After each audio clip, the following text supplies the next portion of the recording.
வணக்கம் நண்பர்களே, விஜய் பிரேக் பேசுகிறேன். 3:30 இந்த ஏர்லி மார்னிங் உங்கள்கிட்ட பேசல ரொம்ப சந்தோஷம் நண்பர்களே. ஹெட்செட் போட்டு கேளுங்க, டைரியை நோட்டை எடுத்து வச்சுங்க. முதல்ல இந்த வீடியோவை கேளுங்க, கேட்டுட்டு அதுக்கப்புறம் என்ன தோணுதோ எழுதுங்க. டவுட் இருந்தால் கமெண்ட்ஸில் என்கிட்ட பேசுங்க. சிம்பிள் நம்மளே. முதல் விஷயம், சக்ஸஸ்னால் என்ன அப்படின்னு நான் சொல்லிட்டு இருக்கேன். என்னோட டீம்கிட்ட நான் பேசும்போது சொல்லுவேன், சக்ஸஸ்னால் முதல்ல செட் த கோல். அதுக்கு மாற்றி சொல்கிறேன், சீ த கோல். முதல்ல கோலை பாரு, அதை இலக்காக மாற்று. ரெண்டாவது விஷயம், யூ ஃபார் அண்டர்ஸ்டாண்டிங். நம்மளோட சவால்கள் என்ன, நம்மளோட பிரச்சனைகள் என்ன, இதை உணருங்க. அவ்வளோதான். அதுக்கு முதல்ல லிஸ்ட் அவுட் போடுங்க. அப்போ நண்பர் ஒருத்தர் என்கிட்ட கேட்டிருந்தார், எப்படி இந்த சேலஞ்சஸை ஓவர் கம் பண்ணுறது சார்? எனக்கு எவ்வளோ யோசிச்சு எனக்கு தெரிய மாட்டேங்குது. நண்பர்களே, எல்லாமே தெரிஞ்சால் நம்ம வேறு மாதிரி ஆகிடுவோம். ஒவ்வொரு நாளும் மாறிக்கிட்டே இருக்கணும். நம்ம ஒவ்வொரு மணி நேரம் மாறுறோம், ஒரு நிமிஷம் மாறுறோம். நம்மளை சுற்றி இருக்க மனிதர்களும் சூழ்நிலையும் நம்மளை மாற்றிக்கிட்டே இருக்காங்க. நிறைய பாடம் கற்றுக் கொடுத்துக்கிட்டே இருக்காங்க. கற்றுக்கிட்டே இருக்காதீங்க, கற்றுக் கொடுங்க திரும்பி. அதற்கு தான் இந்த ஏர்லி மார்னிங். சரியா? அப்ஸ்ட்ராக்களை எப்படி சரி பண்ணுறது அப்படின்னு பார்த்தீங்கன்னா, சிம்பிளான விஷயம். என்னோட குரு சொல்லுவாங்க, உன்னுடைய பேங்க் அக்கௌண்ட் அதிகமாக இருக்கணும், உன்னோட பணம் அதிகமாக இருக்கணும், ஒன்று அதிகமாக இருக்கணும் அப்படின்வாங்க. நான் கூட முதல் தடவை ஆர்வமாக என்ன மேடம் கேட்டேன். அப்போ அவங்க சொன்னது தான் என்னது, மோர் ப்ராப்ளம் மோர் சக்ஸஸ். ஐயோ என்ன மேடம் இது? More problem more success, more challenges more success, more problem more money, more challenges more money. அவ்வளோதான்.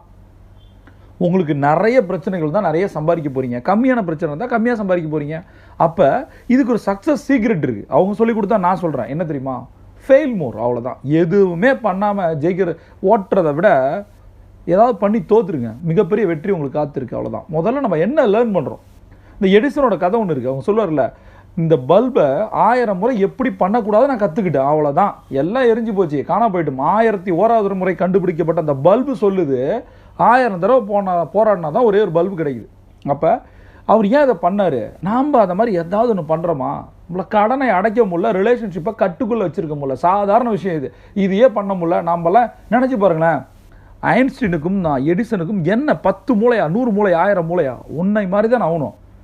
எவ்வளோ விஷயத்தை பண்ணிக்க. இன்றைக்கி லைஃப் லாங் ராயல்ட்டி இன்கம். அவங்களோட 10 தலைமுறையில் உட்காந்து சாப்பிடும். இன்னும் 100,000 வருஷத்துக்கு ஒற்றை கண்டுபிடிப்பு உலகத்தை மாற்றிருக்கு, அவங்க லைஃப்பை மாற்றிருக்கு. நீங்கள் என்ன பண்ண போகிறீங்க இந்த நாளில்? சக்ஸஸ்ன்றது என்னது? செட் த கோல். கோலை செட் பண்ணிட்டீங்களா?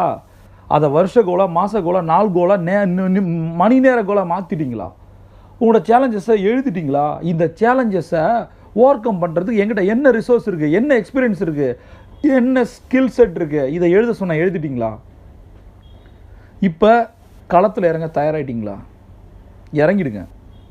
உங்களோட வாழ்க்கையை ஒருத்தர் தான் மாற்ற முடியும், அது நீங்கள் தான். See you on top.